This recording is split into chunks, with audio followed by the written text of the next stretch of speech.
Well, it's very sad to hear about the passing of Hogan.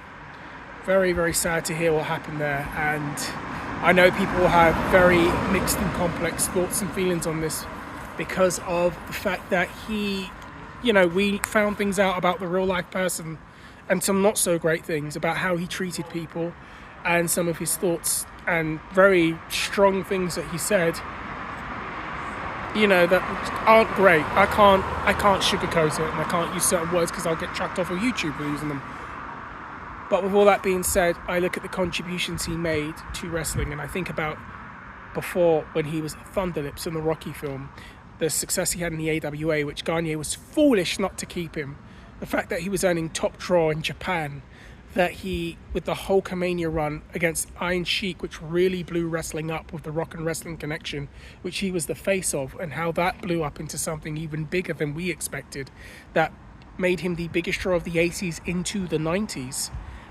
And then you look at the fact that after that started to die down a little bit, and now you go into the 90s and he goes to WCW and he boosts their business up and he brings their business up, but then it goes even higher with the NWO, with a very realistic gang warfare style storyline that was watched by millions. And you think about Monday Night Wars, where wrestling was watched by millions into the double digits of millions, and he was one of the key figures during that time period on screen that we all knew about. He was a part of that. And then you think about his run and return back in the WWE, his matches with The Rock, of course, how can you forget that? Kurt Angle teaming with Edge. He did a lot of cool things, and I want to put it like this as I've set the table and we're about to eat. If you take out key figures from wrestling, what becomes of it? And I look at it like this: we wouldn't all be here talking about wrestling to the level that we are on social media if not for Hogan. If not for Hogan, I wonder if Hollywood would be looking at other wrestlers for roles.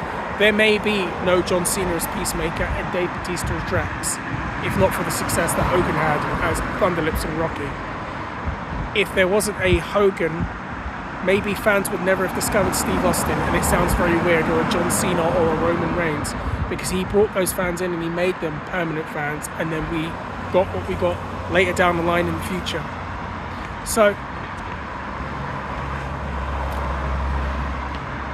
my thoughts to his family and his friends, and resting in power.